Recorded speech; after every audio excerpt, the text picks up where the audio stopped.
Hungary? Did you say Hungary? He said Hungary. He's not allowed to win if he calls it Hungary. And Chris Ello. And as soon as the white smoke comes out the chimney, they've got a new pope. What's and a everybody chimney? celebrates. It's a chimney. It's my version of a chimney. It's time to get you up to speed on all things sports. Yes! With plenty of nonsense in between. Oh, look! Here comes our fearless producer! Gwynn and Chris starts right now on 97.3 The Fan. How's Ramon? Is he okay? He's got a fractured finger in his index finger in his right hand. He's going to be missing some time, and he will not be ready for the first round of the playoffs. Yeah, so with that, we come on the air and try to cheer everybody up. Welcome to it, Gwynn and Chris, short edition Post-Postgame Show today as the Padres fall to the Milwaukee Brewers 3-1. We will be here till 7 o'clock tonight, a bonus hour. Actually not a bonus hour because Skraby will have the Chronicles. It's his show from 6 to 7. I will just tag along for the ride. But it's my show from 5 to 6, Skraby, so get the hell out of the way. Oh, okay. I'm taking over. Come on over, run the board. It'll be all good. I'm taking over. I will just preview this for people who are feeling bad right now about that news. Yeah. I have some fun Dodger trashing to do later. The Dodgers have their problems. Yes. And it has nothing to do with wins and losses. No, they certainly have their issues, and so does everybody. But unfortunately, the Padres have another one, and that is a big one. Ramon Laureano has been close to almost irreplaceable since coming over from the Baltimore Orioles at the trade deadline. And to think that you're going to have to go through the first round of the playoffs, probably against the Cubs, without Ramon Laureano hurts a lot. And here's where it hurts even more than you might think it hurts. The Cubs have two really good left-handed starting pitchers. One is Imanaga and one is Matthew Boyd. Laureano would be batting in the middle of the order against these guys. And I know that on paper, you can say, well, we're going to just put Sheets in left field, and that's a pretty good fill-in. It is. But Sheets against the lefty or Laureano against the lefty. To me, there's a drop-off there. But you know what? Mike Schilt went on to say that you didn't hear winners find solutions. And basically, this is what's been happening for the Padres all year. They've had to overcome a very much less than perfect season.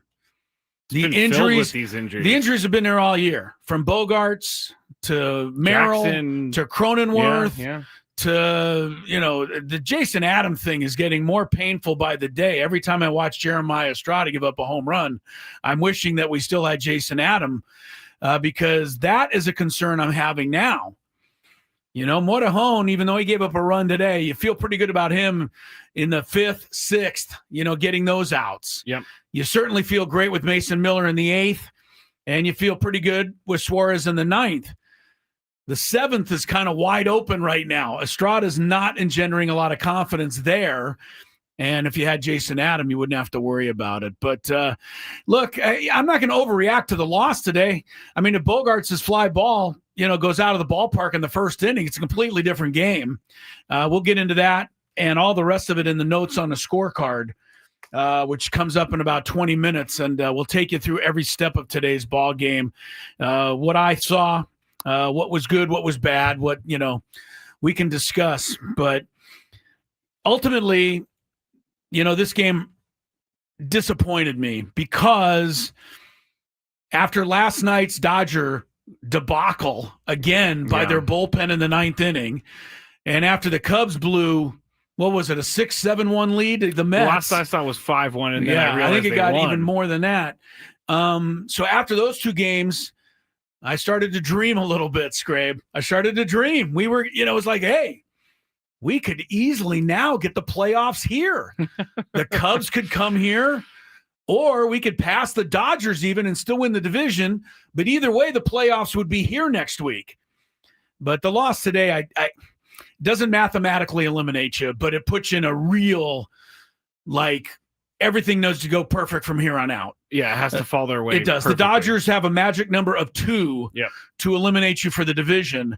The Cubs have a magic number of 3 to clinch their home field over you in the playoffs. Cubs are playing the Mets right now. We'll keep an eye on it. I think New York just went down in the top of the first inning. Cubs are coming to bat. But had the Padres won today, and now it doesn't really matter, but had they, the Cubs would have had to, win some of these games desperately. Or, because remember, the Padres hold the tiebreak over the Cubs if they finish with the same record. The problem is now the Padres have 2 more losses than the Cubs do. Yeah. So unless the Padres go, 3-0 against Arizona this weekend, no sure thing, considering Arizona's fighting for a spot. The only way the Padres are going to make it now is if the Cubs lose 3 or 4. And so you're asking for a lot. But it can happen. It can. And so until they, mathematically, give it to the Dodgers or give it to the Cubs, you keep playing and you keep hoping that, maybe it'll work out. You can get that home field. The Padres are clearly this year a better team at home, even though they lost today. They are only a couple of games behind the pace this year of the all-time record of home, which was the 1998 team, which went to the World Series. Yeah, it's a good team to model after. Pretty good team. Yeah, that one won 54 games at home. This one has already won 50. So I'm sorry, 49. Today could have been 50. Okay. So if they end up sweeping Arizona, they end up with 52 wins at home this year. That would be great if you're playing a home playoff game. It would be. But I don't know that they're going to unless they really get a lot of help now. And that's why this one hurt a little. Yeah, and we don't know what's going to happen next week and all that. But if they do indeed have to go to Chicago, and I will always look back at the missed opportunities that they had this year with the division. Yeah. They so many different times the Dodgers lost and the Padres lost as well. It happened all the time. All the time down the stretch. Yeah. They had a real shot for this division. Now, I'm not saying that this season is lost because they it's certainly lost not a lost. division. No, you have plenty to play for. You can't look at that. No, you can't. You have plenty to play for. You have plenty on your plate. The Cubs are a team you can beat. You've gone 8-8 at Wrigley Field since the COVID season. You lost 2 out of 3 this year. Way back in April, though. That was so long ago. You won the season series there last year. You can win at Wrigley Field. That's not going to decide it. Ultimately, you're going to have to, get some hits with runners in scoring position. That has been the secret sauce, not just for the Padres, but pretty much every team in baseball, frankly. You get some hits at timely, moments. You hold your own in the home run department, and, you get Pivetta and Darvish and King to pitch you, great games. You're going to beat the Cubs. And if those things don't happen, they're going to beat you. So, it'll all come down to next week. Right now, Padres will get tomorrow off, but Laureano out, joining Jason Adam on the sideline. You can't cry over spilt milk, but you can sit there and wonder what could have been. Yes. These are 2 really good players, much like you could have wondered in 2022. Yeah. What might have been had Fernando Tatis Jr. been on the team. It's very true. They got to the championship series and were 1-1 with the Phillies. Yeah. And all 3 of those losses in Philadelphia were, nip and tuck back and forth. It's all Robert Suarez's fault. We know that. Well, yeah. I'm just kidding. I'm kidding. If you really want to blame somebody, I'm not going to blame him. Well, if you do, blame Fernando because he was the one who was, and it was on the suspension. But yeah, so.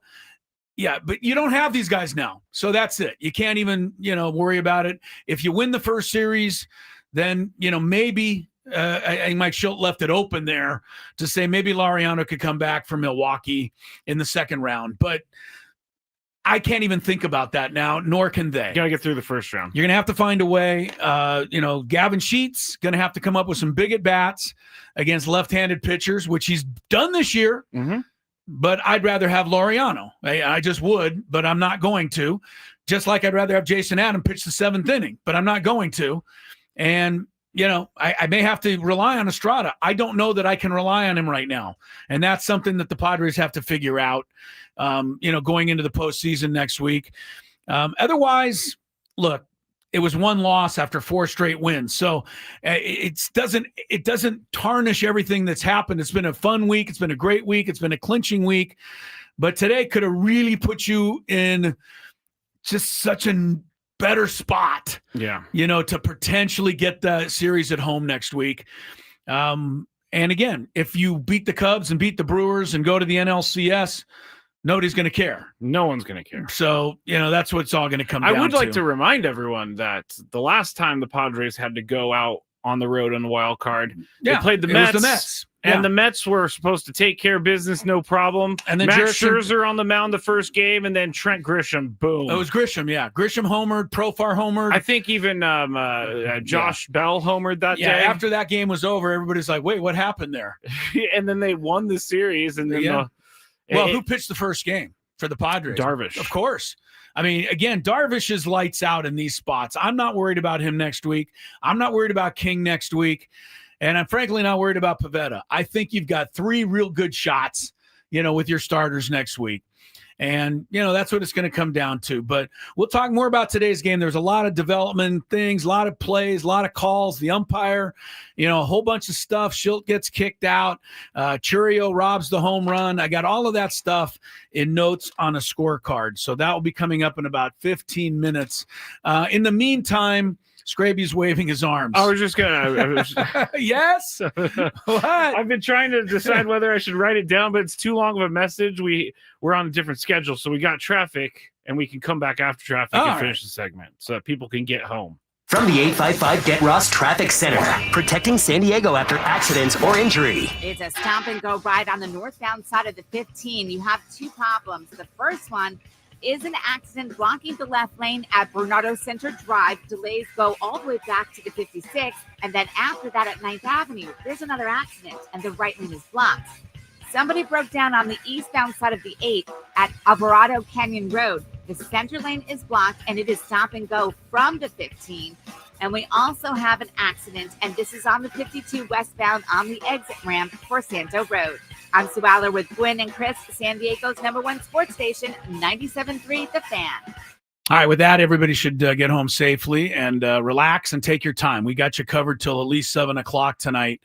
Let's before I get to a couple of other things, don't forget tomorrow. I'm sorry. See, now you got me thinking it's Thursday. I have no idea why, but I'm a day ahead this week. You're a day ahead this week. It is Friday, 2 days from now. Yes. And we're going to be broadcasting before the final, what is it? The final City Connect Friday. Or yeah. Mint City Connect Friday. These City Connects are going to make their swan song on Friday night. But before the game Friday night against the Diamondbacks, we will be broadcasting. Skraby and I will be out there live. Coach Tony will be inside, but we'll be broadcasting live out at Baja Rick's, right there next to the ballpark. I mean, you know where that Omni Hotel is. You know where the gas lamp sign is, actually on Fifth Avenue. Hard Rock Hotel, I've been told. The Hard Rock Hotel is across the street from Rick's. So Baja Rick's. You're on your way into the game. You'll see us right there. Come on in, say hi, grab a bite, grab something to drink, and maybe you might win a Manny Machado signed baseball or a Fernando ball or some tickets, but just more than that, just come by, have some fun with us. We'll be there Friday broadcasting live. Braden will be doing his show before ours. Correct. If you happen to want to get there really early on Friday. Hey, they're ready. They're ready. They'll be Baja there. Rick's is ready to go. Man, Baja Rick's has got it going on. I've known Rick you don't even know how long I've known Rick. I've heard this story about 7,000 times. All right. You used to play hockey together. No, we didn't. That's the wrong story. Hockey is the story, right? There's a connection with hockey. Okay. Rick was a big sponsor of the Gulls when That's what it was. Worked for the Gulls. So I've known him since he had a restaurant down in Bonita and years and years and years. So looking forward to seeing Rick and Baja Rick out there on Friday. Hope we'll see you out there as well. Now, the playoff scoreboard is important. We don't normally do a lot of scoreboard on this, but there's games that mean a whole lot right now. Let's start in the American League. Last night, Cleveland. This is your update bed. Oh, this is my update Yes. bed. Okay. The American League, Cleveland beat Detroit last night to tie for first place. Yeah. Now Cleveland's leading Detroit again tonight, 2-1 in the top of the fourth. Again, we said this. If Cleveland wins the division, it'll be the biggest come-from-behind division or league victory in baseball history. 12.5 games? 15.5 games. Oh, that's even worse. 15.5 games. It was 11, I think, on September 8th. That's only 16 days ago. The Guardians were 11 games behind, and now they have a chance to go into sole possession of first place. That's crazy. And don't look now, but if the Tigers lose and fall behind them, they may fall out of the playoffs entirely, because right now they're just a game ahead of the Astros for the final wild card spot. So Detroit is going potentially from best in the league, which they were all year, to out of the playoffs entirely. 2-1 Cleveland, top of 4. Here's the other development in the American League. The Yankees are beating the White Sox 5-1. Aaron Judge has hit his 50th home run. He's the third player in Major League history and the first who wasn't continually on steroids to hit 50 home runs in 4 different seasons. The only other 2 guys who ever did it were the poster boys for steroids, I hate to tell you, Mark McGwire and Sammy Sosa. So what Judge has done is definitely historic. He gets number 50. But even better for the Yankees, Toronto is being shut out at home by Boston 4-0. Yankees win, Toronto loses. Those 2 teams will be tied for the AL East lead. When it's all over this weekend, it's very clear to me that the Yankees could be the number 1 seed in the American League. That's insanity. After pretty much burying them a month and a half ago. Yeah. So, yep. That is up for Aaron grabs. Boone's job was on the line again. And now they're going to end up maybe being the number 1 seed. Cashman's gone. Toronto may drop back to a wild card. Boston is the wild card right now, but just a game ahead of Detroit. And Detroit's just 1 ahead of Houston. So that's going to come down to the wire. Seattle can clinch the West with a win over Colorado tonight, which basically means Seattle has clinched the West. All right. In the National League, you got the Mets and you got the Reds and the Diamondbacks. That's the big battle for the final playoff spot. The Mets are in Chicago. The Cubs have just scored here. 1-0 Cubs in the bottom. No, I take it back. Overturned. They overruled the call. Wow. I've never looked up at the board and seen the run come off the board. I looked up and it was 1-0 Cubs, and then I looked back up and the ump said, nope. I'm not quite sure exactly what happened, Skraby. I think they threw it home and they tagged him out at home. Here we go. And yeah, here's a replay. Throw home. Yep. Umpire said, safe. And he was wrong. Replay said, out. Yes. Are we going to start doing automated automatic safe and outs? I guess we kind of are already. Yeah, right. So, yeah, they're still scoreless then with that play in the bottom of the first. The other one, the poor Reds, they run into Paul Skeens tonight of all nights. Like, they don't need that. No. And, of course, Skeens is shutting them out 2-0 in the bottom he's out of the game 7th. now. Right, but he's got the lead. He so definitely does. The Reds are going to have to come from behind. The other team in the running there is the Diamondbacks, just 1 game back. And, of course, they're home against the Dodgers a little bit later this evening. So that is your playoff baseball. Playoffs. Yeah, almost that. Losing today makes me I'm so disappointed that I got to remind myself, we're in the playoffs. Yeah. But I just started I was getting greedy for a minute. You can buy a flight to Chicago and go and see a game. You can get a media pass. I don't know. You might think they'd give me one? Yes. Do you really think if I showed up in Chicago, they'd say, come on in, Chris? We got plenty of room. I can barely get a media seat at my own ballpark for the playoffs. That's Let alone how am I going to get one in Chicago? Because if you asked Adam, he would submit for you. Okay.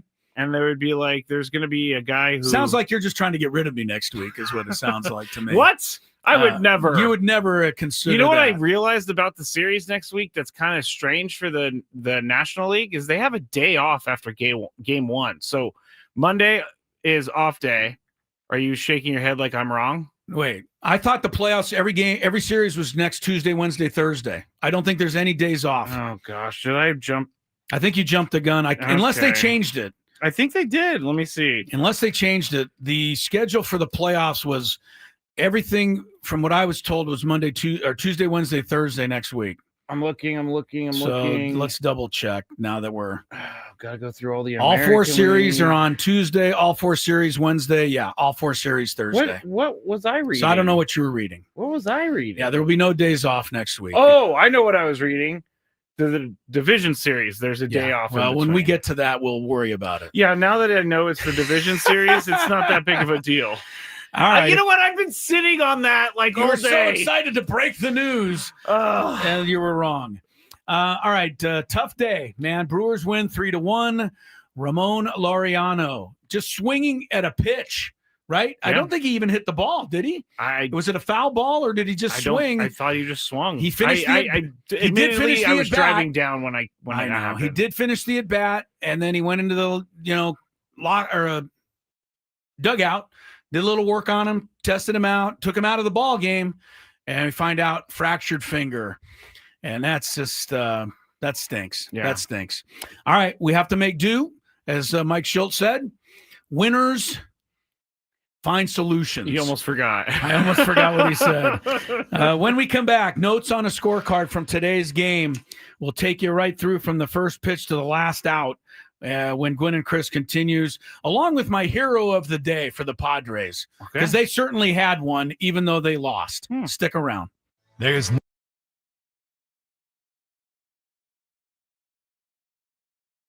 Manny, you were the first chip to come in here. What does it feel like getting this organization back to the playoffs and back-to-back seasons? Man, it feels great, man. I mean, it's unbelievable. You know, from that first meeting with AJ to meeting Ron and Peter, you just seen the growing pains of losing, falling short, making it to postseason, making it short, having an unbelievable team, and now being back here back-to-back. I mean, it's just, City of San Diego deserves it, the fans deserve it, and this organization as well. Manny, you kind of put this team on your back through the mid portion of this season when the offense was a little bit waning. I mean, this is kind of what you do. How good does it feel to get them to this point and then have your teammates kind of pick you up there at the end? Oh, yeah, man. I mean, I came here for a reason, was to win and pick up a team and ride, you know, and this is what I do. I've done it my entire career, continue doing it, and I got faith in my boys. I know that I can ride for a team for a little bit, and I know my boys are going to come up there and pick me up when I'm down as well, and they did that this whole month. And they picked me up, and look where we're at, man. We fought, we've grinded, you know, we've gone through the gauntlet as a team, and man, it just feels so good. Feels so good. You guys, you kind of mentioned it. Last year, you guys got to the second half and just rolled. This year, it wasn't that easy. You guys had to really grind it out. Does it make getting to this point that much more fulfilling when you had to work that hard to get there? I wouldn't say that because it's hard. I wouldn't say that, but man, it feels good to win. It feels good to win, to be back in this spot.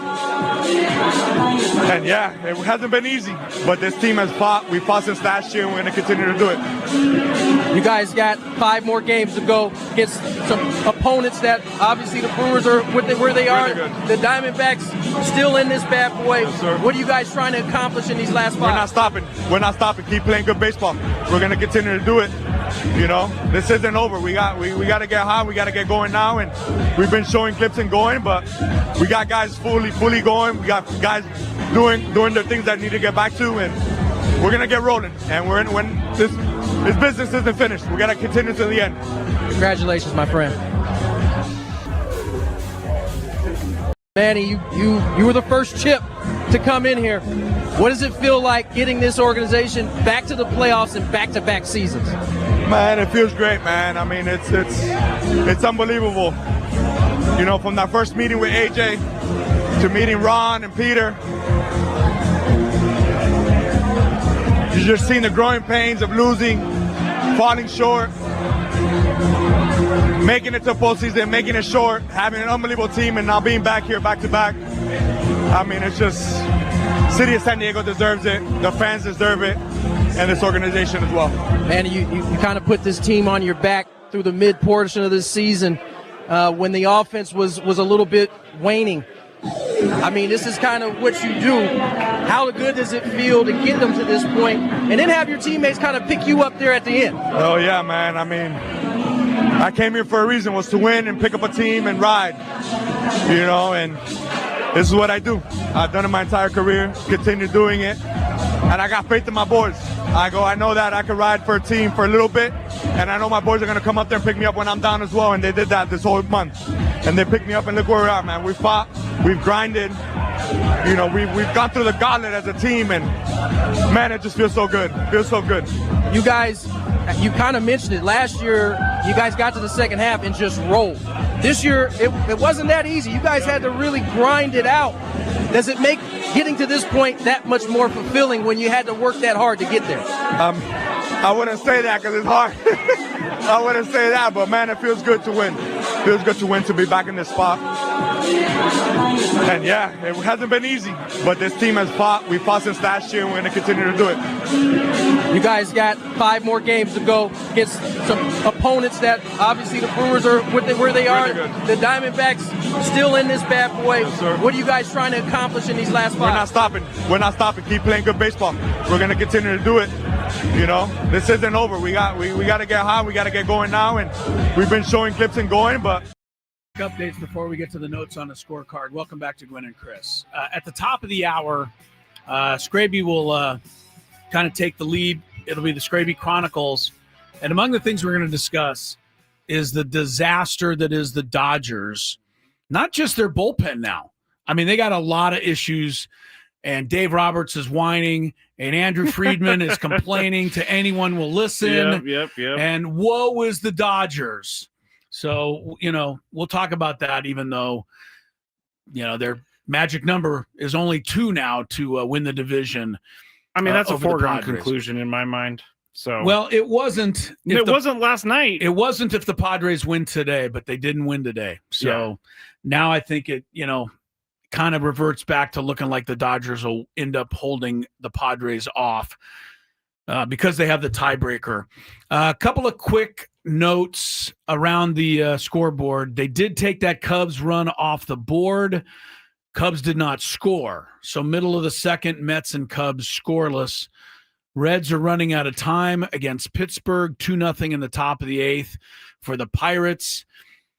The Phillies, by the way, who basically have the number 2 seed pretty much already locked up, they are taking batting practice against the Marlins right now.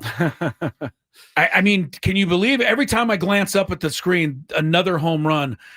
Sosa, who's taking the place of Trey Turner, he's hit 2 home runs. Otto Kemp, you know, we don't realize this guy went to Point Loma Nazarene. I do right remember down this. the road. I called his game one time. Otto Kemp is a contributing major leaguer for the Phillies. He had a 2-run homer. Alec Boehm hit a home run. And just take a wild guess who's hit 2. One of which went to Harrisburg, Pennsylvania. I mean, Schwarber's unbelievable. He really is. He's got 56 now. Somehow Cal Raleigh has more than he does, but it seems like Schwarber hits 2 or 3 every game. The American League thing, Cleveland still 2-1 over Detroit in the 5th. All right. Let's get to, do you have traffic? No. No traffic. Not yet. Oh, not yet. Yes. So what do you want to do? We're just start the notes on a scorecard? Yes. Give me an intro. We're going to do.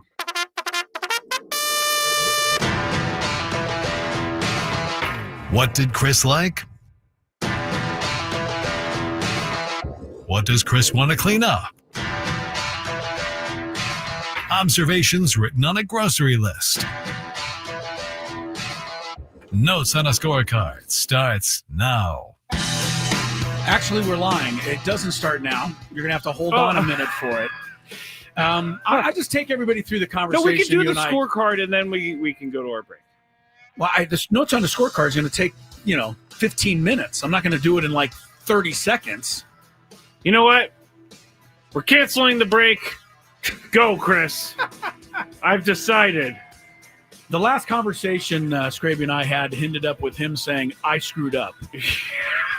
And I said, I'm going to buy a shirt with that on it and just give it to you. You can wear it around. Well, usually, never mind. It doesn't matter. All right. So we'll do the notes on the scorecard. Yeah, we'll do that. All right. First thing today, and here's the scorecard, my notes on my wife's grocery list here.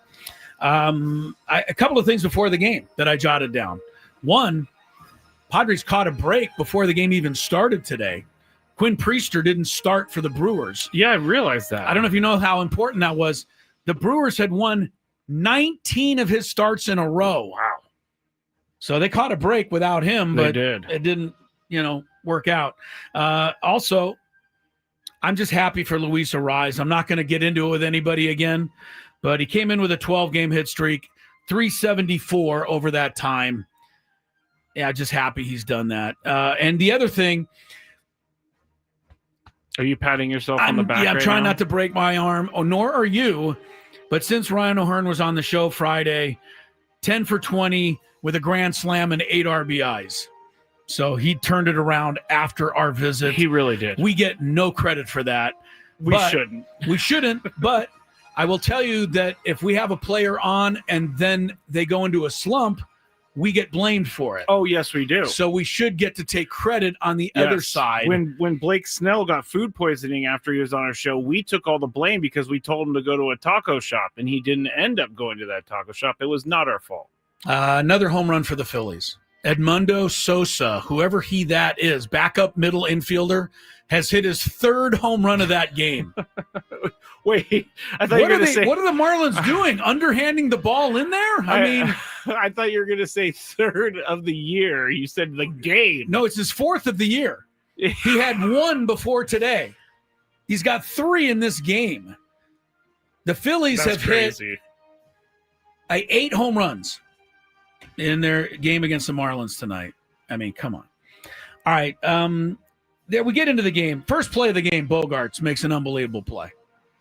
Backhand, deep in the hole, gets his body twisted around, makes a great throw, as good as you could. Mm-hmm. And unfortunately, Ariz, it's a do or die on the scoop.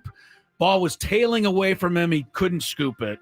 But what a play by Bogaerts there. And it's one of the shames of baseball. I wrote this down.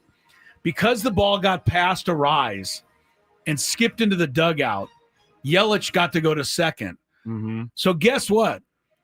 For making a great highlight reel play that very few shortstops even could have gotten to, Bogaerts gets an error. Yeah, that's just cool. One of those weird things about baseball. And I know that's not always the case with Manny, but I think Manny gets some errors like that too. He makes a play that no one else can make, and then in a rush to throw, gets thrown away, and he gets the error. That was bad luck for Bogaerts. But Cease, did what a good pitcher should do there. He appreciated the effort and got the next 3 guys out, did not let that run score. Good. Well done. And can we say this about Xander? He looks good in his 2 games back. All right. Bottom of the first inning. He looks good. 2 on, 2 out. Bogaerts homers to center. Yeah, except for the fact Churio's glove gets in the way and catches it. Here's what I like about Petco Park, and I believe that Major League Baseball, I don't know how they can definitely do this, but I would love to see a rule where all ballparks have an 8-foot high fence. You can lay out your park however you want, but the fence itself should always be 8 feet. Why? Because you get home run robberies like that. How many of the Padres taken away? Merrill and Fernando. Fernando's taken away at least 4. What an exciting play that is when you take away a home run. I'm watching the game in Philadelphia tonight. Of course, nobody can take away Schwarber's home runs, but they have a 25-foot high fence. Nobody can go up and steal a home run there. No, but what are you going to do with the monster? Well, yeah, right. Again, it's within reason. You can't do it in Boston. It's too, been there too long. Because some of these parks... And Wrigley Field, same thing. Yeah. The Ivy's 15, 20 feet tall. Don't they build... they build the wall high enough so it's harder to clear the wall if it's a shorter porch. I would love all 8-foot walls because I love when, even though it got stolen against the Padres, that's an exciting play in baseball. It is. Totally Stealing a home run. And we get to see that at Petco Park thanks to the layout of the ballpark. We also had Jack Caglione earlier this year make a great There's been catch. a lot of them, both for and against us. But that ended up being the big moment of the game, really, because you go 3-0, it's a totally different afternoon. On we go. Sometimes I can't read my own writing, especially when I don't have my glasses. Okay. We need to tell people about the glasses thing. I broke my glasses here about 2 weeks ago, and I have 2 other pair at home, but I haven't transferred them to my bag. And every day I come in and I go, I forgot my glasses. Yeah, every day. So I can't see. Cease got out of the second inning, stranding the runners. Milwaukee was 0 for 4. at that point. And that when I thought about the runs in scoring position hitting, the Padres have been hot lately because 353 over the last 10 games. It is incredible to me. I know everybody looks at all the analytics you want to look at. I can't stop you from thinking BABIP is important, but there is no more important statistic in all of baseball than hitting with runners in scoring position. I mean, it's directly tied to wins. And it's the most out of control stat there is, because I don't really believe certain guys are necessarily better. It's just, do you come through or not? And sometimes you do, sometimes you don't. Tony Gwynn has the greatest runners in scoring position average of all time. Maybe it's because he had such a high batting average. I think in general. I mean, can we tie those things together? I mean, I don't know. Can we tie clutch wrist because Tony never bats? drove in 100. He only drove in 100 runs maybe once in his career, maybe twice. I'm not looking at it right now, but anyway, I don't think there's anything more important. If you hit 400 runners in scoring position and the Cubs hit 200, you're winning that series. Yes, you will win. Simple. Most likely, you will. It's so important, and yet it's so difficult to control. All right, third inning. Man on, Yelich hits a ground ball back to the mound. Cease turns, throws it right into the ground. And Bogaerts makes another great play by digging it out and almost turning a double play. This is why pitchers make more throwing errors than anybody else. And you wonder to yourself as a fan, it's always a short throw for the pitcher. They're right in the middle of the field. It's the hardest throw. First base right there. Second base is right there. But you see pitchers throw the ball. You know why people don't think about it? Is because they're throwing off the mound. And when they step, they don't step even. They step down. Oh, yeah. And that brings the arm down. And that's why they spike the ball into the ground. Pitchers have to be careful when they're throwing the bases. And I don't think they work on it enough. And I think it needs to be worked on so that it becomes kind of more elementary. Yeah. But you throw off the ground all the time with an even step. Now, all of a sudden, you step downward trying to get it to second base. What happens? You spike the throw. And then the next guy bunts and Cease overcorrects and throws it too high. Yeah. So that was a bit of an issue. But a bit? Well, it was. I only say it wasn't because they got out of the inning. Bogaerts made another unbelievable play. Backhanded the ball, threw it behind his back to Jake. They got the out for a moment until it was overturned. And then bases loaded. Again, Bogaerts. Short hopped a ground ball, started a double play. Bogaerts was the hero of the day by a mile today. Incredible in just his second game back to see him play that well. That's all I can say about that. That's all I can say about what happened today. To all the people who, have been all about Bogaerts, I don't think anybody, blah, blah, blah. I don't think anybody trash talk Xander anymore. No, it's kind of funny how that's all ended. Well, you play well. There you go. That's right. Here's another moment of the day that you'll, I think, enjoy. Okay. Merrill comes up in the bottom of the maybe third or fourth, hits about the deepest, highest foul ball I've ever seen. The guy in like the 18th deck down the corner had the ball kind of come right to him. He's minding his own business. He's thinking no one's ever going to hit a ball up here. True. He grabs the ball. He looks at it. He rubs it up, puts it down, and gets back on his phone. It was like, sorry to interrupt you, pal. Like, seriously. This is the world we live in. And he didn't look like he was getting on his phone to like text somebody. It was just like, I'm going back to my reading. Yeah, here. I'm going to go to Facebook. I got to go back Twitter. to my reading. This ball interrupted me. I would challenge I love people, that moment of the game today. I would challenge people when you're at a baseball game, watch the baseball game. But he never expected a ball to come up there. I get it, but that is a strange reaction to see the ball and just be like, oh, whatever. Yeah. I'm moving on. Before I move on, there's one note that I didn't write, but I want to get to real quick. In the top of the first inning, I think it was the top of the first, maybe the third, Andrew Vaughn came up at a key spot for the Brewers. Mark Grant goes to Orsillo. I can't help it. I got to do a little major league right now. And he chimes into his Bob Uecker voice from Major League, the movie, and says, here comes Vaughn. He's a juvenile delinquent in the offseason. Took it right from the movie. Perfect line, perfect delivery, and I had to text him. I was rolling on the couch. I love when Mark Grant does stuff like that. It's what sets him apart. His timing, he doesn't do it all the time. He picks the right spot, and he was so funny and right on. And even Orsillo was like, yeah, that was a pretty good line. I just that line was in the movie because Charlie Sheen was the pitcher and his name was Ricky Vaughn. Yeah. And Euchre goes, here's Vaughn. He was a juvenile delinquent and here's Andrew Vaughn, and Grant throws that in there. Mudcat, outstanding. Did you hear him do his Midwest accent when they were in Chicago? He did he read a I just like promo with it Chicago I'm accent. just a Mark Grant fan. Always me too. have been. So that was good. When we were in the celebration, I look over at Mud and he's in flip-flops and shorts, and he just goes, and a poncho. Skraby. He just puts his hand. He just goes back to his celebrating. It was great. All right, back to the notes on a scorecard. I think the game was still scoreless at this point. Bottom of the fourth inning, I'm like, the Brewers are like handing us the game. They bring in Eric Fedde. Let me tell you something, Scraby. Fedde has been cut by 2 teams this year. The Cardinals cut him. The Braves picked him up, and they cut him. Yeah. Neither of those teams are going to the playoffs. Yeah. Yet he's pitching for the best team in the league. And he's pitching well.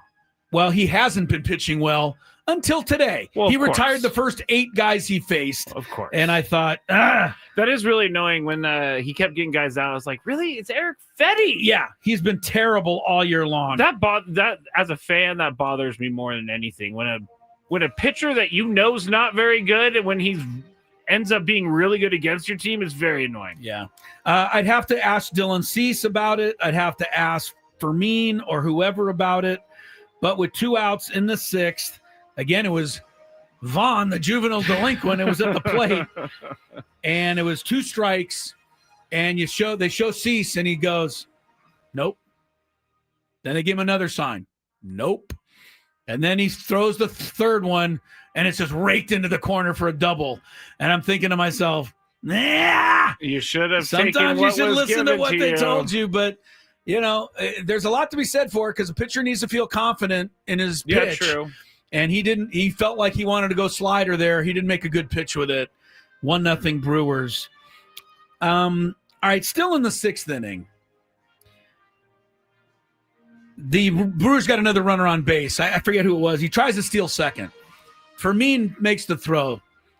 Jake comes over. Mm-hmm. It's another play that the analytics don't measure.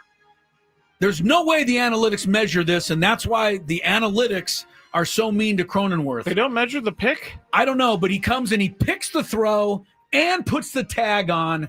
They get an out because of a great play that he makes that, again, I'm going to keep pointing it out when Cronenworth keeps doing this stuff because, the whole notion that he can't defend and is, a liability, that drives me crazy. Liability definitely drives you crazy. But for me, he picked it too. Great play. All around was a great play. That's a great play, and I don't know that analytics measure that. I also don't know that they measure this. 0-2 pitch on the outside corner, the line lit up with 2 strikes after Fedde had retired 8 in a row, and Merrill homers to tie the game. Yes. That's big-time hitting right there. Because it was a pretty good pitch, actually. But that's just big-time hitting to go over the wall and tie the game. And, I don't know that Murphy, their manager, second-guessed himself, but he had a lefty warming up and didn't bring him in. I know. I don't know why. So, that was second-guessing for him to do. That's on the Brewers notes on the scorecard. What they're doing there right now. What was Pat Murphy thinking? What was Murphy thinking on that one? Finally, the 7th inning or 8th inning there with Morejon. Again, 2 outs, runner at second, and 1-2 pitch. You got Terang dead to rights, and you throw a hanging curve. And Morejon knew it. And Terang's too good. He didn't miss it. They take a 2-1 lead. Bottom of the 8th or 7th, it's Bogaerts who started that whole rally by beating out a ground ball to third. Another big moment for Bogaerts in the game today. He had a ton of them, I thought. And then it all comes down to bases loaded, 1 out, and Fermin gets called out. on a curveball at the bottom of the zone. It lit up. So ABS would have said it was a strike. But if you go back in the game, Dylan Cease threw about 6 pitches right there earlier in the game that Fermin caught, and they were all called balls. To me, that is horrible umpiring. It was not good showing for them this week. You can't do that right then with the game on the line. Go, now's the time I'm going to give that a strike. Yeah. He didn't give it all game, and that's why Fermin was mad, and I'm sure that's why Schilt got thrown out. And I'm sure that's why Fermin didn't swing. He knew it was a ball. Right. It had been a ball all game. It was a curveball down. He said, that same pitch I've seen all day, be a ball. Anyway, that annoyed me. Because, he strikes out and the rise flies out, and pretty soon I'm writing post-game notes. That's all I got. All right. Good one. Thanks. There's my notes. That was on a the lot score. for a 3-1 game. Yeah, I had a lot of goodies today. All right. Skraby takes over with the Chronicles. We keep you up to date on all the baseball scores. A bonus hour till 7 coming up.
Skraby's Chronicles. Yeah.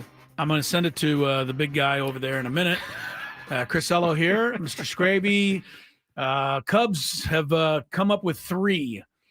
In the bottom of the third, they're still batting, leading the Metropolitans 3-0. Reds are down 2-1 in the 9th to the Pirates. And then the Diamondbacks later against the Dodgers. Padres, if you're just tuned in, fell to the Brewers today 3-1.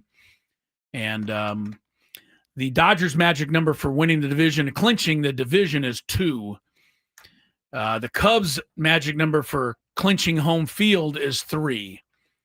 And, I thought the loss today might have been the final, thing for the Padres. But look, the Cubs can win tonight. The Dodgers win tonight. Then you really can pretty much put it out of your mind. Yeah. And maybe in the long run, I was thinking about this, might be better in the sense that then Friday night, you pitch Darvish for whatever you feel like pitching him. 2 innings. Or 3 or 4, whatever he wants. You do the same with King on Saturday. You do everything with a mind towards the playoffs. Whereas if you're still like tied for the wild card, then you got to play more to win the game. Yeah. So maybe it'll work out in the long run. We'll all find out. 4-0. Cubs just added another run. Judges hit number 50 tonight. Schwarber's hit number 55 and 56. And neither of them are the big sluggers of the night. The big slugger of the night, Edmundo Sosa. Yeah, bet you better play fantasy to know what team he's on. The Phillies. There you go. Well, you play fantasy. Backup middle infielder for the Phillies. 3 home runs tonight, giving him 4 on the season. That's a nice night. That's a big Getting night. 75% of your home runs in one game. How about that? That's a good night in the big leagues. Or in the big leagues. Cleveland's added a run 3-1 over Detroit, and the Tiger debacle appears to be continuing. It does. In the final segment, I wanted to talk about Tarek Skubal and what he did after the game last night because I bet he showed some class. Fry, I didn't hear what he did, but I know Fry went to the hospital. Fry went to the hospital.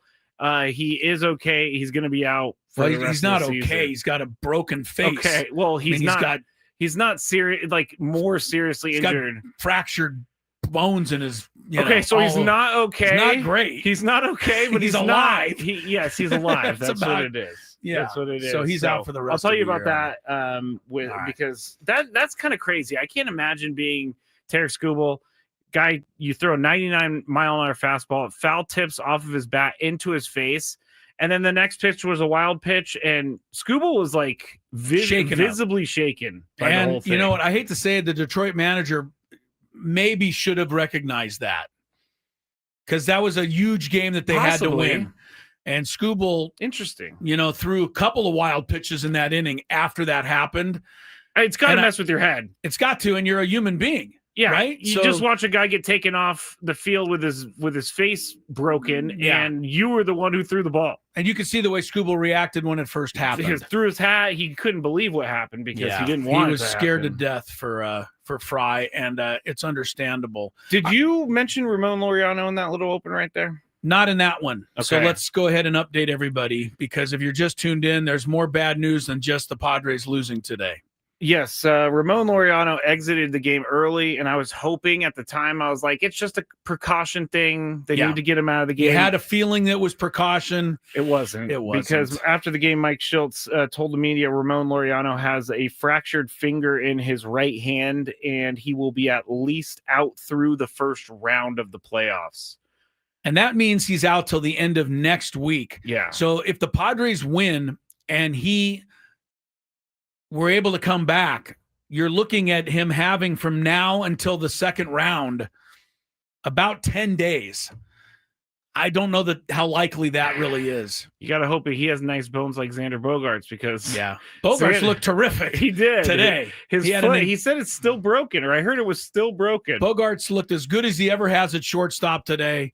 He must have made 5, highlight plays today. He beat out a hit. He homered, except for it got pulled back in. Bogarts looked incredible today. Xander Bogaerts should have 2 more home runs because that stupid fan interference that we saw he a month got ago robbed on that one. Yeah. and then today. But here's the question I want to ask Chris before we go to break. Was that the last time we saw Dylan Cease pitch in a Padres uniform? Obviously, he's up for free agency after this year. I don't think that he's going to be one of the 3 starters next week. He's not going to be. The only way I see him in a Padres uniform pitching again is coming out of the bullpen in the playoffs, which I don't hate. I think if you put Dylan Cease in there and you need a guy for an inning or 2, you got a guy that throws hard and has a nasty slider. He normally gets through a couple of innings. Okay. The first time through the lineup, we're all good. Here's what I think is going to happen. And I'm hopeful, obviously, by saying this.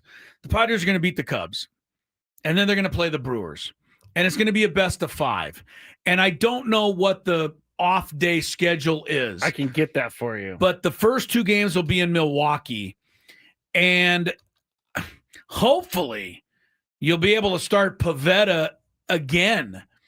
But So you go Tuesday, Wednesday, Thursday, and then I don't know. When does the second round start? Saturday?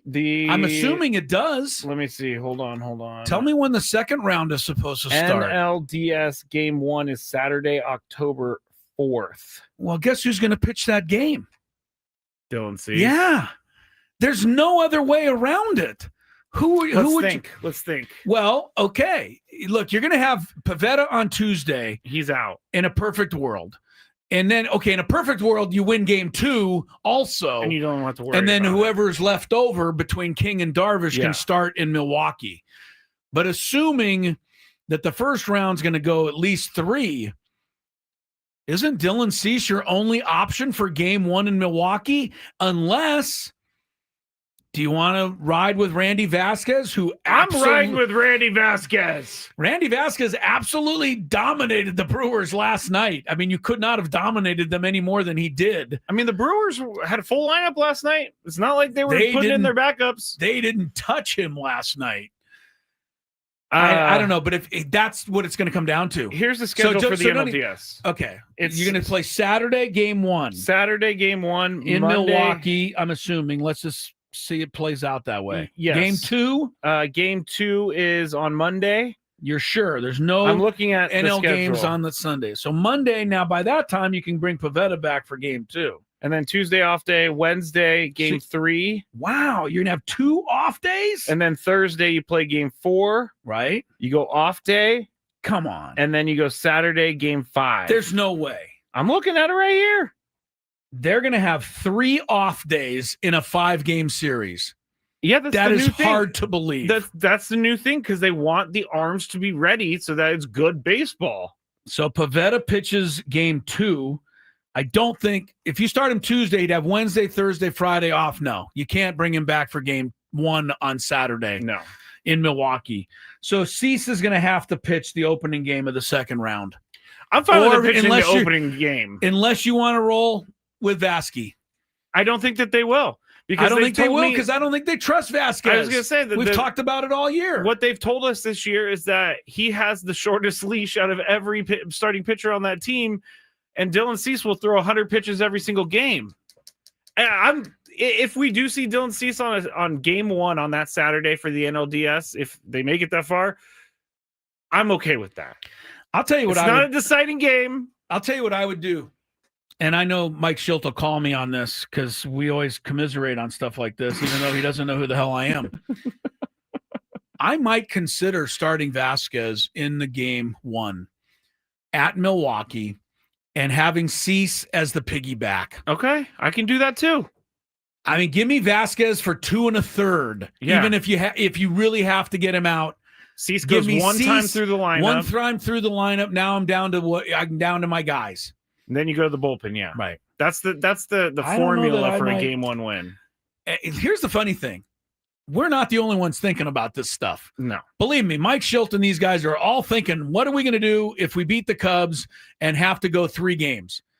Who are we going to start in Milwaukee game 1? And they've thought about that. Oh, they definitely have. If they're not thinking about that, then they're not something doing wrong. their job. Because they have to write out all the different scenarios. Rod says Cease had a grip of Ks today. He had 8.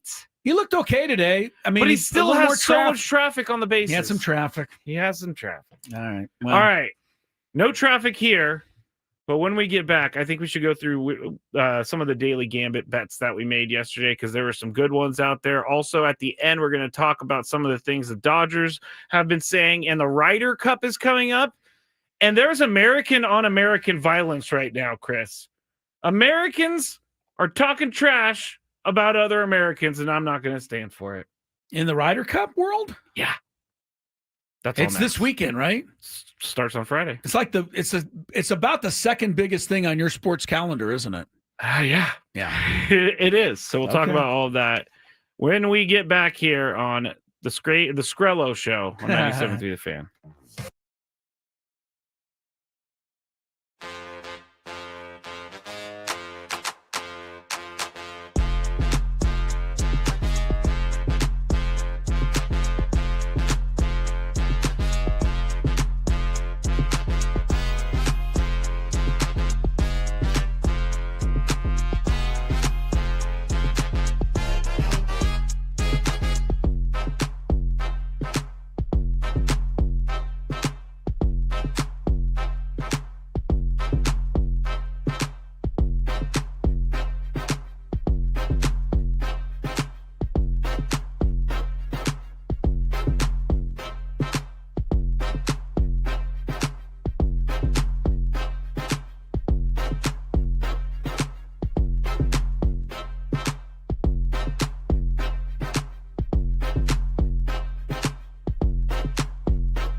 screen. There we go. YouTube is back there. If you want to watch us, you can search 97.3 The Fan on YouTube and pull us up there. You can also watch on Facebook and Twitter at Matt Skraby. Can I just say one quick thing before you get to your whatever? Yeah.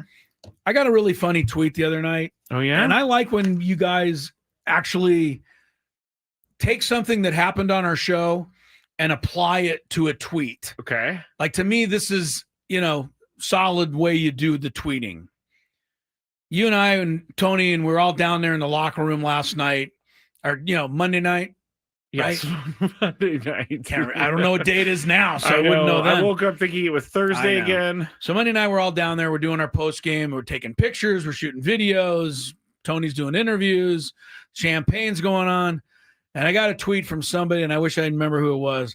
And they said, "Hey, Chris, were you wearing your Dolphins jersey?" I just thought that was funny. Great tweet. That's a great tweet because that's paying attention to what we've been doing on the show already. Yes, and that is hilarious. Yeah, very good. If Chris walked down in a Dolphins jersey, I would have taken a picture of it. I would have. So that was a champagne funny... is flying around because Dolphins jerseys never have champagne on them. And if you're like listening and what is that? Why is that funny? Because these guys are giving me a hard time for wearing my Dolphin jersey to the Charger game the other day. Yes, and it wasn't a Jalen Waddle jersey. It was a Ryan Tannehill jersey. Yes, I need to make 17. a commercial break out of the drunk Broncos fan because we have a gondola story commercial break for the YouTube, but I have to. My life is interesting. I mean, it really is. You got the gondola lady. You got the drunk Bronco fan. Yeah. Stuff happening in my life. You're kind of like me, like just a magnet for weird. All the time. Happy Hour, which is this show, the Post-Postgame Show, is brought to you by GL Pools, the swimming pool experts trusted by thousands of San Diegans since 2006. Baseball season is in full swing, and so is swim season. Call GL Pools and mention radio for a free month of pool service. I said we were going to do the Daily Gambit, but I at this point, with the time and everything, we made some bets last night. We'll review them tomorrow. We can do them tomorrow. There's, we're keeping everybody on the scores tonight. Yankees are 6 outs away from beating the White Sox up 5-1. Toronto's losing 7-1 in the bottom of the ninth to Boston. So it's looking like you're going to have a tie for the AL East lead by the end of the night. Cleveland and Detroit 3-1 Guardians, and they have runners on in the bottom of the 7th. They look like they're about to go into first place ahead of the Tigers.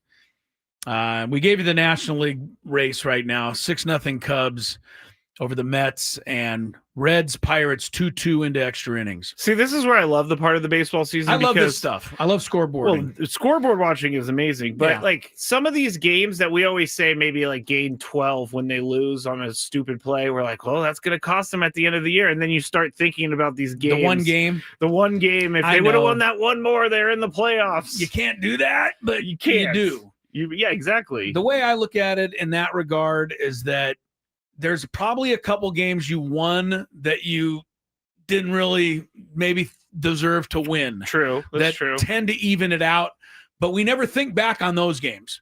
We only think about the heartbreak losses. No, once the win happens, we all move on happy. Yeah. Right. And if there's a loss, we can't move on until we get another win.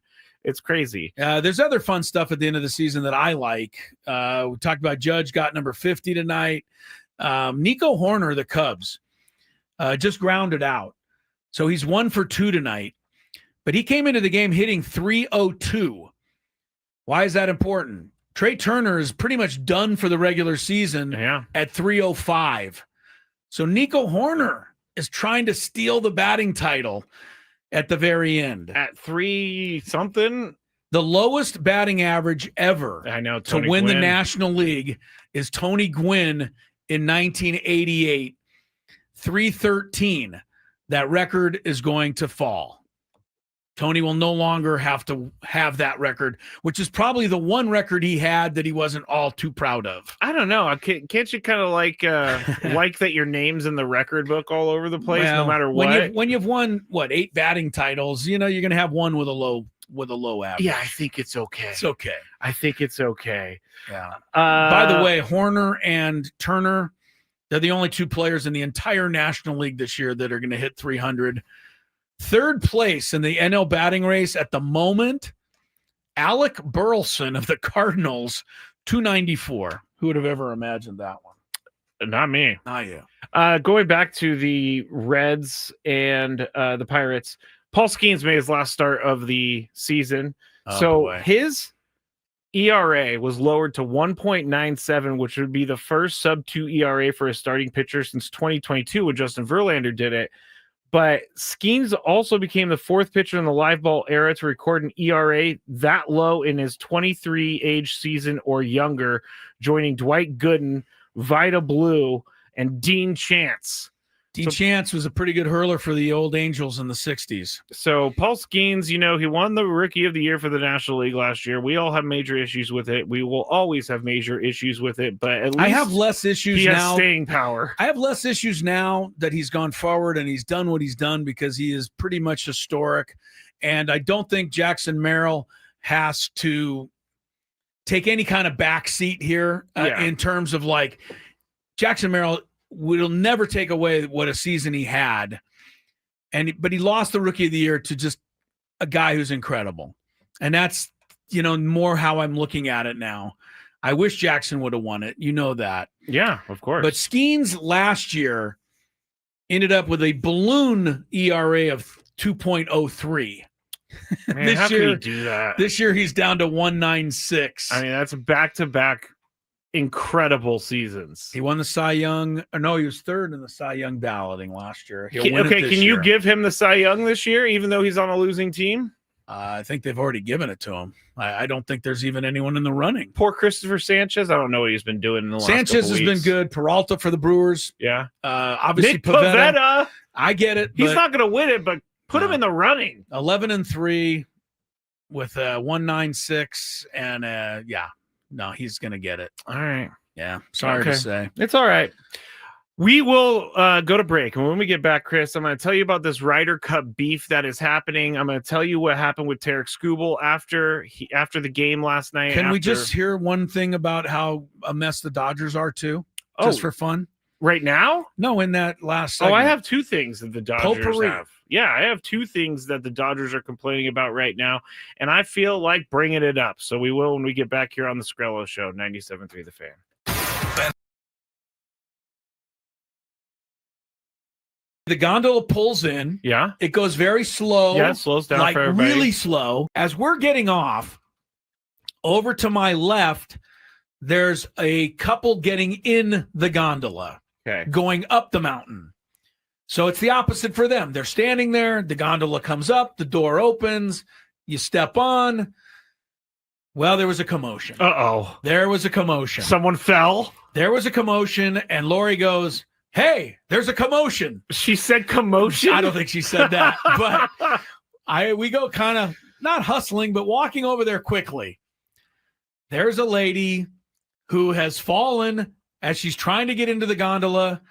She's now got one leg in the gondola. Oh, no! The other leg and body trapped underneath the gondola. 90. No, she's probably in her late 50s. How do I say this best? Oh, she's heavyset? She's in the shape of somebody who's in their 70s. You've got to rescue the poor lady. She's trapped under the gondola. Of course, as soon as she falls and there's the commotion, the guy running the station stops the gondola. Okay, I was going to ask. Which means everybody on the mountain and 4 miles away has to stop. Everybody has to stop while we try to extricate the lady from the gondola. Okay, let me ask you a question. Underneath the gondola. What? She's got one leg on the gondola. The rest of her body is underneath the gondola. And when I arrive to see what's going on, I'm kind of the first or second person there. You're a first responder? Pretty much. The guy running the gondola place is busy stopping traffic. The ride. Yeah. No, he's stopping the ride. Oh, okay. All right. So we're kind of first there. Lori's behind me. The lady's on her back. She's looking straight up in the air. And the only description I have is one of utter panic and utter terror combined with total helplessness. Oh, I thought you were going to say embarrassment. No, total helplessness. She's not only trapped, but she's not even remotely doing anything to help herself. she's kind of in a panic, and you think something terrible is going to happen, or she does. Okay. I go over there. First thing, breathe. That's what you said? I told the lady to That's breathe. Good. That's good. I said, you're going to be okay. That's good. Just breathe. That's good. Try to relax. That was the perfect thing you could have said. As I'm stupidly pulling this 250-pound gondola, trying to pull it off of her. Yeah. Okay. Well, you're getting the gondola is way heavier than 250 pounds. Yeah, right. 1,000-pound gondola. So you're trying to like move the gondola. Just move it a little. Is her leg like? How is she attached to this gondola? Well, I told you, her one leg's actually on the gondola in the doorway. Okay. Then the rest of her body's underneath. What is stuck with her in the gondola is her belly, not her leg. Oh, no. That's right. Okay. No. So I'm pulling.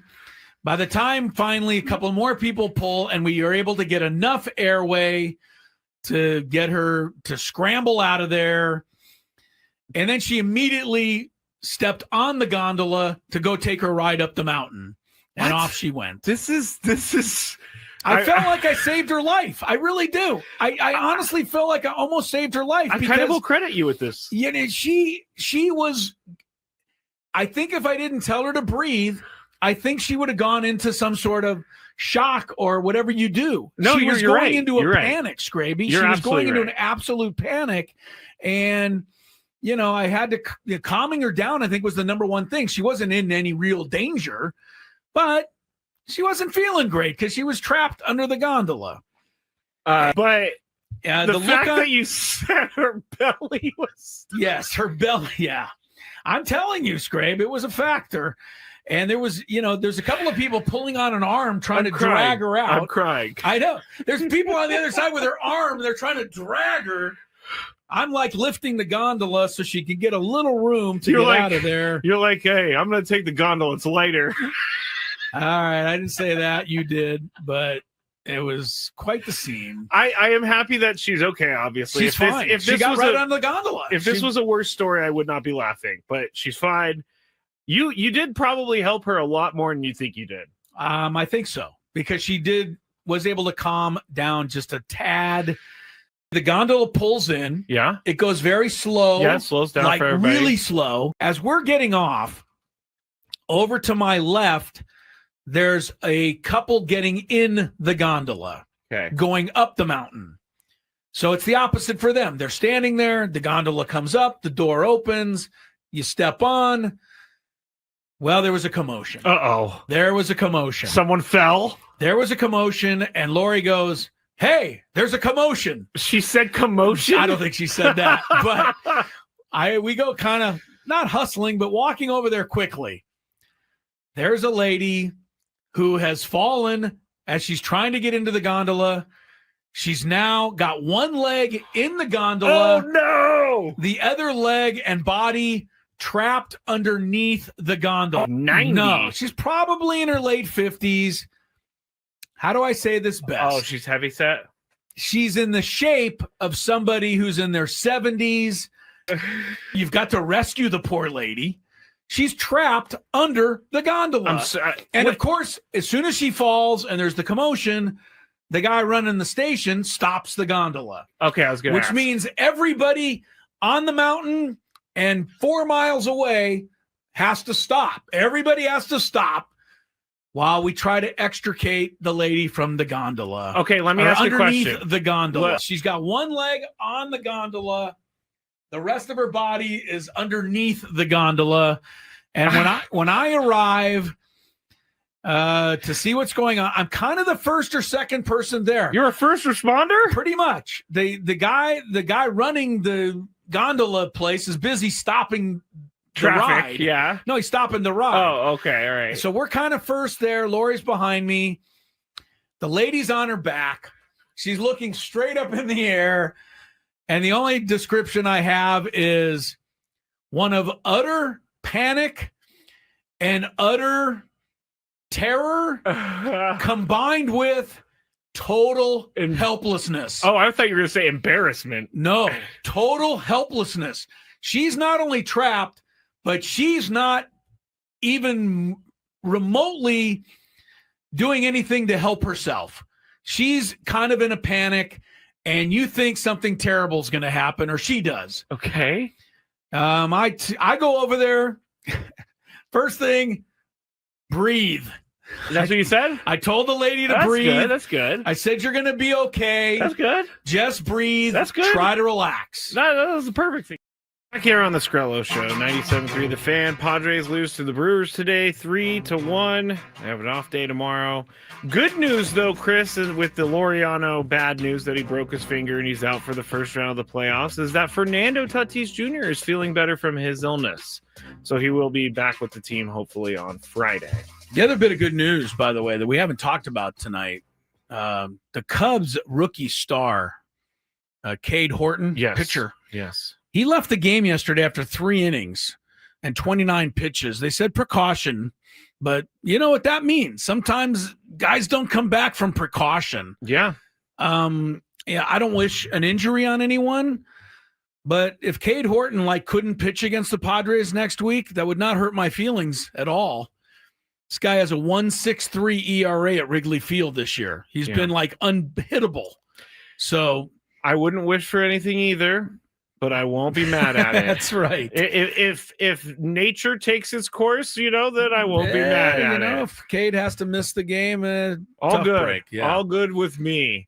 Me too. Mets are on the board. It's 6-2 now, top of the 5th inning in Chicago. The Pirates scored a run in the top of the 10th inning to make it 3-2, but the Reds have tied it right back up. See if they can do some sort of walk-off thing. If they do, we'll tell you about it. But let's get to some of our stories. We'll talk about the Dodgers in 1 second, and then by the end of the show, I'm going to tell you about this Ryder Cup drama. Okay. But we want to start with Tarek Skubal because I want to start with a good story because this is a good guy, it seems like. So we said last night, David Fry, he's going to need 6 to 8 weeks to recover after taking a foul-tipped 99-mile-an-hour fastball to the face. But he squared around a bunt, if you didn't see it. Yeah, and it fouled off. And the ball was riding right in on him. Yeah. And he tipped it right into...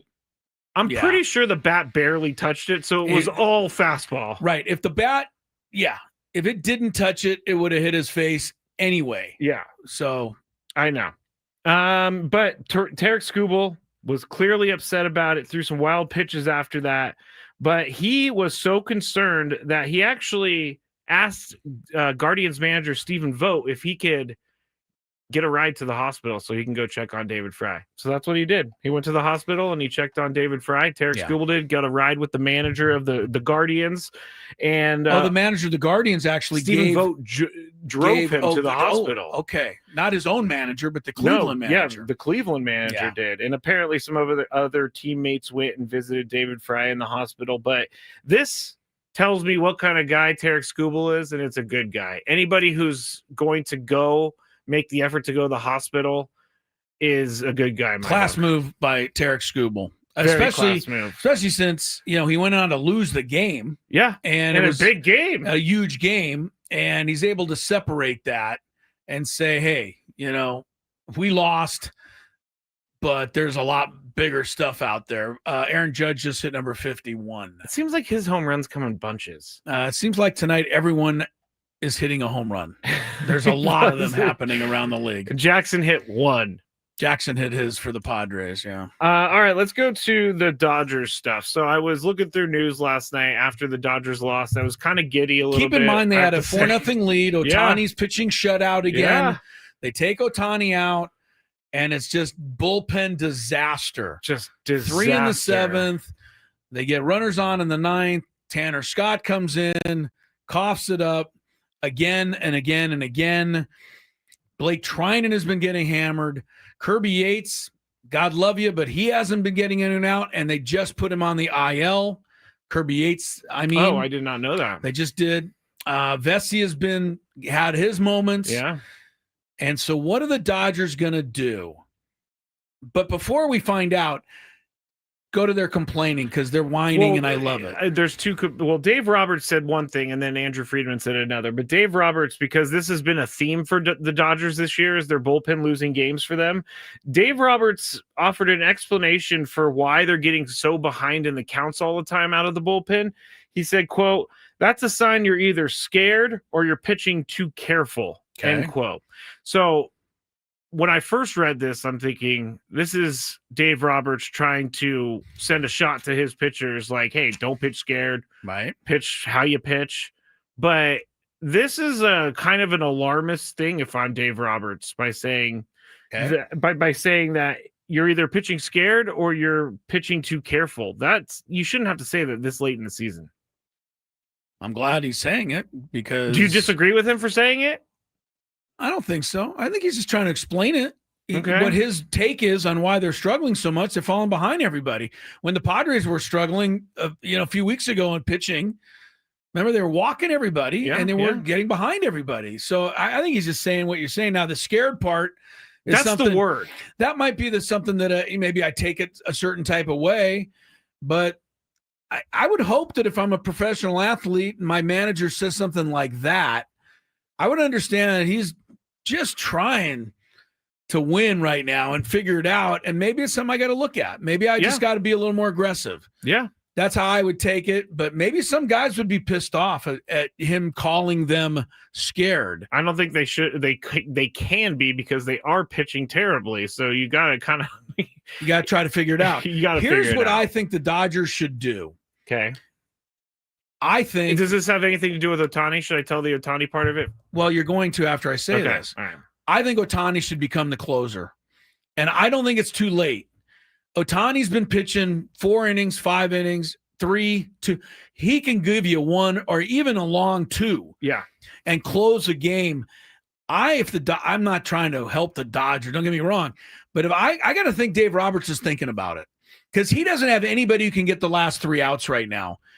Ohtani, they don't need him as a starter. Yeah. They would love it, but they got Blake Snell. They got Glass now. They've got Yamamoto. Yeah. They've got plenty of guys to start the game. They don't have anybody to finish it right now.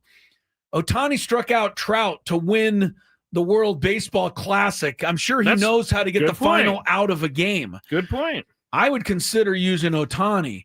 And apparently Andrew Friedman he's not happy. Has thought about it, or at least been asked about it, because he sees a problem with using Ohtani as a closer. And here's why.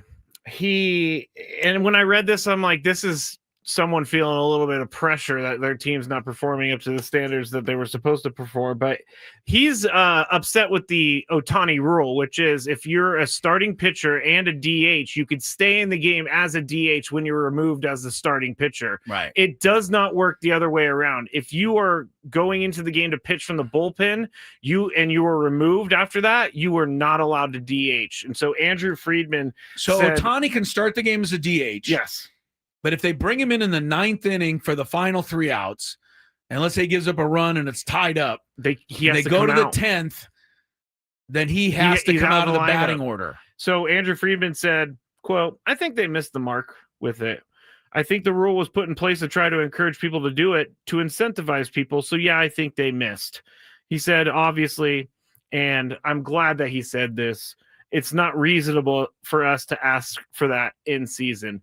This guy is asking Andrew Friedman, and I know he paid a ton of money to Shohei Ohtani, but he's asking for them to make a rule for one player, because there's no one like Ohtani right now that's going to come to Major League Baseball. Well, they made the first rule for one player. The first rule was, do you think that makes more sense? Pitch. Yeah. Do you think that makes more sense? I think what they're saying is that once he comes in as a reliever, now you've lost the DH. Yeah. I don't know. I don't really like the fact that he can DH and pitch and come out as a pitcher and stay in as a DH. I don't really care for that in the first place. To me, if you're pitching and you designate the guy as the DH, that's fine.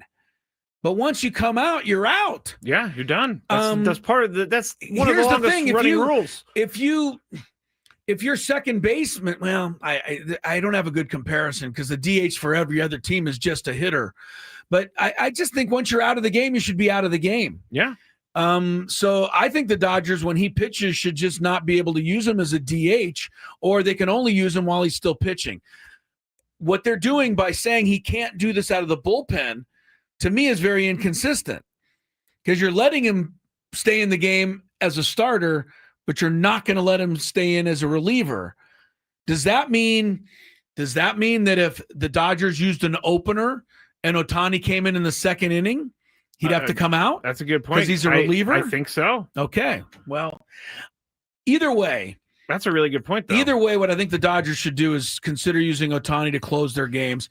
And I honestly would use him, he pitched last night, but I'd try to get him in the ninth inning of a game, maybe Saturday or Sunday in Seattle. And just see I what really happens. would, but that's up to them to do. They could also get around it if he played in the field. Then he wouldn't have to be removed from the DH. So they could put him in the outfield if they needed to, but You're not playing him there. So you go from a bullpen, you go from a reliever to the outfield. Look, if you're going to use him in the bullpen, you're going to use him in the ninth inning, and hopefully for your sake, he's going to close the win out, and you're going to be fine.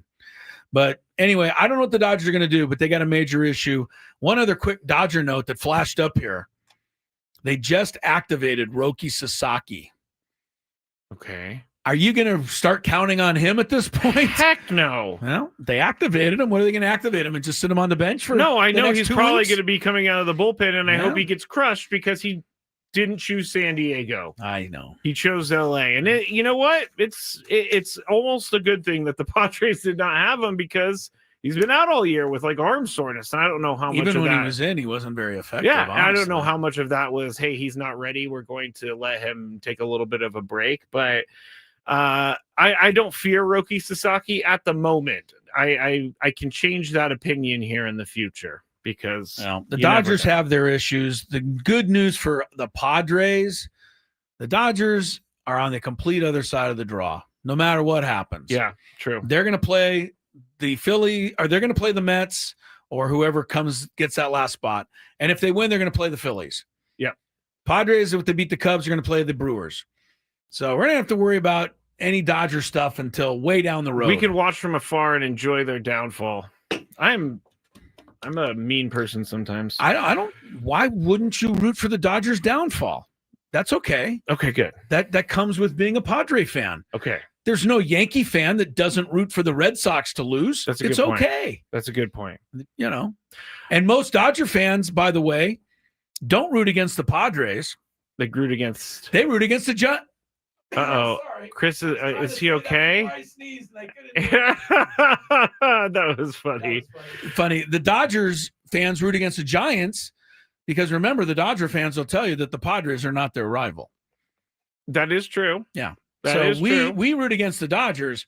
They don't root against us because we're not important enough for them to root against. Well, keep that in mind. That's pal. weird. Yeah, pal. He says. All right, Ryder Cup. All right, Ryder Cup. Tell me the Ryder Cup thing. What's going on? It's American versus American crime and trash talking right now. Uh-oh. So they do have live players that are going to be playing. Bryson DeChambeau is going to be a part of the Ryder Cup, and now you can. He's American or Canadian? He's American. American. He's from, that's right. It's America versus Europe. So. Yeah, he's American. Okay.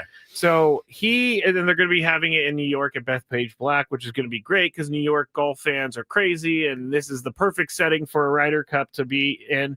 But they are all like Brandel Chambly. You I know remember that name. Okay, so he's a golf channel analyst. Remember I said everybody's hitting a home run tonight? Big Dumper. Big Dumper's got 59. Number 59. That was upper tank, by the way. That was way up there. That's a really nice shot that they just showed of. Man, did he hit that a long way. I don't know. It'll probably be like 386 feet. I don't know. Right. I don't get that either. Yeah. Because most of the time it seems like it goes longer. How many? I've watched a lot of games in Seattle. You have. I don't see too many balls go up where he just hit that ball. No. So it'll be interesting to see, what they say the distance was. If this guy hits 60 home runs and he doesn't win the MVP as a catcher, then that's crazy. It's the fourth most in American League history now. The only one to beat him was Judge and Garrett, or Judge and Roger Maris right now. That's crazy. And Ruth, MVP. He tied Babe. Babe had 60 also. So those three had 60, and now Cal Raleigh 59. Man, was that what a night. Raleigh 59, Schwarber 55 and 56, Judge 50 and 51. It's been a big night for the home And run Francisco guys. Alvarez, I don't know, 18 or 19. Who knows? And Edmundo Sosa, 4. His 75% of his season Hit home number runs came 2, 3, tonight. and 4 tonight. Okay, back to golf real quick. Yeah. So what happened with the Ryder Cup? It's So- all coming up this weekend. You Friday. mean the American team hasn't settled on what they're doing No, yet? no. That's Oh. it. It's more of Brandel Chambly saying that Who's Brandel Shan? He's a commentator. yeah, isn't he's he? the analyst for the Golf Channel, but he said no one watches Live, and he's talking about DeChambeau. He doesn't get any attention, so when he does come out, there's a bit of a circus barker element to it to drum up some interest for himself, meaning he likes to make everything about himself. And Brandel Chambly goes on about YouTube and all this other stuff. He's going to be such a difficult person to get paired with. No doubt he's one hell of a golfer. No doubt he's had his moments of generosity for with fans, but he's an odd duck. And when he's trying to blend in with the team, and he has so many So potential. Brandel Chambly, he's ragging on one of our own guys. One of our own basically. guys. Trying to say that DeChambeau is going to be hard for somebody on our own team to team up with. It's basically saying DeChambeau is like an arrogant, you know what? That's basically what he's saying, and he Okay. doesn't want it. Here's the What last did part of DeChambeau this. say? Did he have He a hasn't- comment? No, he was supposed to speak today. I haven't seen the comments on it yet, but this is why the Ryder Cup's great. But Rory McIlroy shot some across the bow, Chris, because he said, quote, "I think the only way DeChambeau gets attention is by mentioning other people. That is basically what I think of that. To get attention, he's going to mention me or Scotty Scheffler or others." So there's many barbs being traded back and forth, and that is why I said love DeChambeau just whacks the that Ryder Cup. McIlroy guy over the head with a 4-iron. McIlroy. Wait, Don't be you- taking shots at my guy, McIlroy. No, then DeChambeau's I know you're going to out. stick up for McIlroy because you're not a true American sports fan over there. But then DeChambeau's out, and I want DeChambeau on my team because he's a great golfer. If Matt DeChambeau is going to play for our side, so I'm rooting for him. I'm not rooting for McIlroy. Of course, that's what You'll I'm saying root for too. McIlroy. No, I'm saying yes, that you I'm will. You love No, McIlroy. oh, I am American through and through. I Chris. hope so. I'm American. Don't be going. Don't be start rooting for the Romanian gymnastic team on me now. Well, no, because our gymnastic team is great, so I can't do you don't that. have to do that. Yeah. All right, that's it for our post game show roundtable. Back at it tomorrow, Chris. 10 a.m. roundtable. I think Tony's going to be on the Yeah. roundtable tomorrow. So And we'll then we have got a him. show 2 to 4:30. More home runs. Julio Rodriguez, also upper deck, has 32nd. I don't know. The Rockies put a pitcher out there if they just got a little machine throwing the ball in there. The Mariner guys are hitting them all into the upper deck. Cleveland is 1 out away from beating Detroit, up 5-1. And the Guardians are going to be in first place in a couple of minutes here. All right. Good night, everybody. Talk to you tomorrow.